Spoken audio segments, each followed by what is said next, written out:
Yes guys, how's it going? Welcome back to a new video. Back home now after a fantastic trip away to Dortmund. Obviously, it wasn't the scoreline that we all hoped for. I think it will be tough for Newcastle in this group of death. You know, it's the group of death. We all knew it was going to be tough from the start. I think, had you said to people before the qualification even started that it could well come down to a final two games with PSG and AC Milan to try and get that Champions League spot, you might well have taken it. It just feels like after that big win against PSG, 4-1 win, it was almost in touching distance, and then two really tough games against Dortmund, and now, Champions League and even Europa League could be tough to get into, but we power on. And you have to say, Eddie Howe came out and has said, that he didn't think we were quite there in terms of intensity, mostly, I think. And look, I said this in the videos. Loads of videos on the channel, if you've not seen them already. Loads of videos over in Dortmund. The Market Square was incredible. Being in that Dortmund stadium and seeing that yellow wall was pretty cool as well. What wasn't cool was us, losing. But as Eddie Howe said, I think we took 16 senior players to the game. You're allowed to take squad of 25. We had 16. 3 of them were goalkeepers. We played a right back at right wing, So we have been struggling with injuries, and we are coming close to an international break. So hopefully following that, it sounds like we could well see the likes of Isak coming back into the squad very soon. Before that, we do have the game against Bournemouth on Saturday as well. I'm hoping, it is away, it is down Bournemouth, it is more travel for the side, it's more travel for the fans as well. But I'm hopeful we can pick a result up in that one and kind of go, you know what, we're back on track, and then we'll have a 2-week break before we'll go into that again very, very busy period. We've got Premier League, we've got the away leg against PSG coming up. We've also got the League Cup game against Chelsea as well. Another chance to get back to Wembley. I'd love to see that too. There's a lot going on for Newcastle, and it's all positive. It's all good. We're playing well. We're having a bit of trouble with injuries and availability, and Tonali not being available as well, but generally speaking, we're doing good. However, one thing that could help is maybe a little bit of movement this January window. We've already had people talk quite a lot about how Newcastle will look to spend January, summer window, and this is the thing as well. If we don't get that Champions League or we don't get that Europa League, that pound sign goes downwards, so as much as it's for the club, for the fans who want to see Champions League football, want to try and see if it comes to it Europa League football, it's also for those money bags, getting hired into the club as well. And if we don't have that, then that could scupper what spend we do have January and do have in the summer.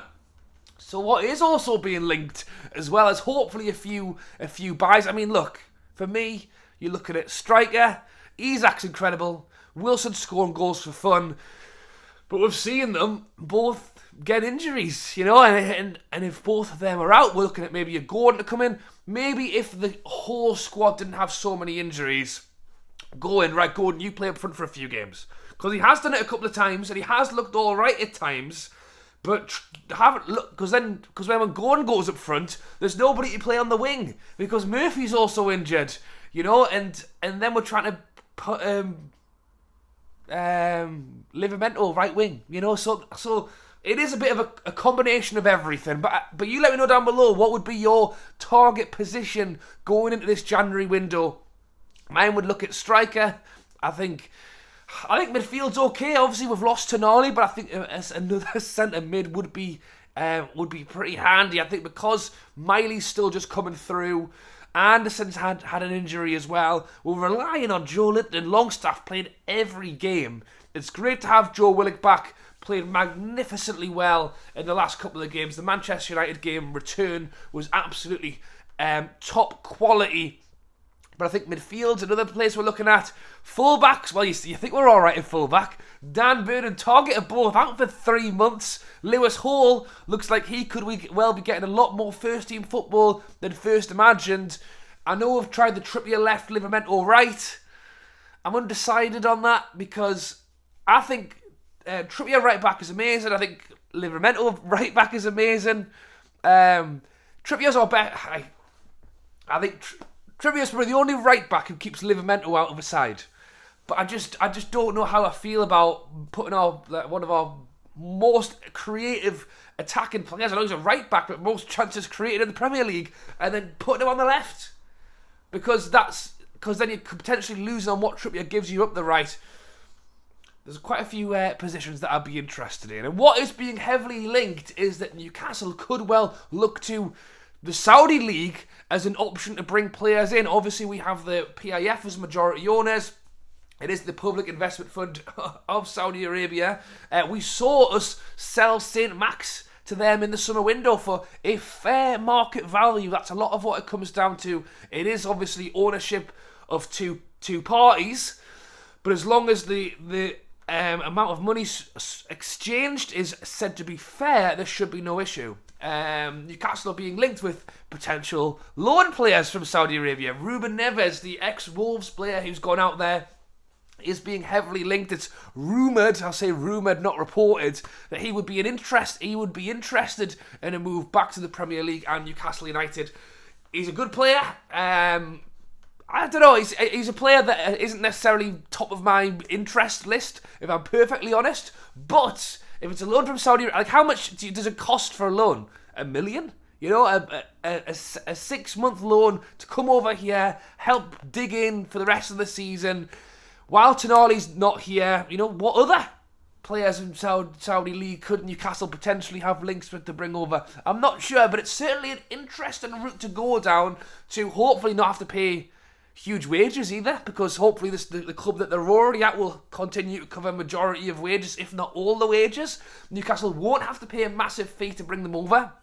And we've seen it done it many a times. I know the Lampard one's one that gets raised loads. I know it was ages ago now, but that was a situation where he'd signed for New York City, who were owned by the same owners that own Man City, and then he came over and played in the Premier League. We've seen Watford exchange loads of players between their clubs here and in other countries. I think there was I've lost his name now, a guy that they sold for 16 million and then bought him, got him back on loan and then bought him for 3 million or something. So there's loads going on with that, and appreciate that it is being more regulated now than when the Lampard one was done.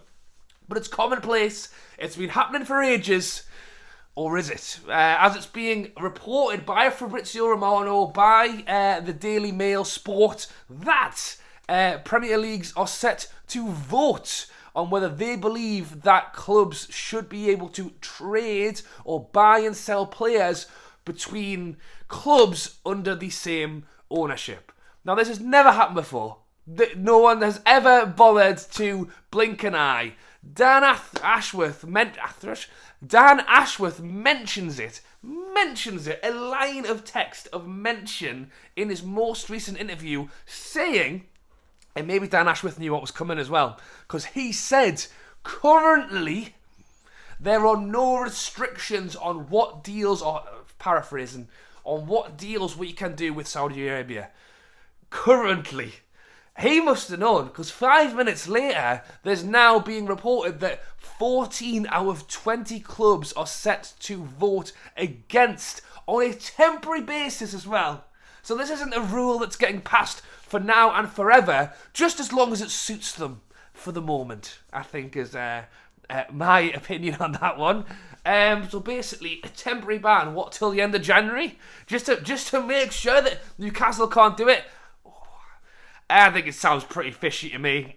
I mean, honestly, how something can be going on for such without anybody blinking an eyelid, and it's similar to what was happening, you know, previously with making money off companies owned by your owner.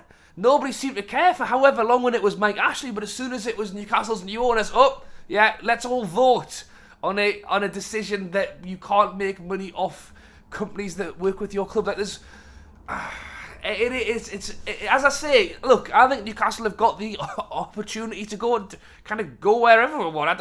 I don't think Dan Ashworth got right. Here's my list of Saudi Arabian players that I'm gonna go out and I'm gonna buy all of these and loan all of these. I actually don't think it's that big of a deal. I don't think that's our list is like, right, we're going to loan all these, we're going to do all this. I actually don't think there's a huge call for it. I think if Ruben Neves fancied a 6-month trip over and it's not going to cost us too much, I think Newcastle would do it.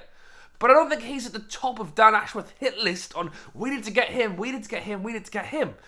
So I think, if anything, the reaction that's come out from everybody else is almost just, really?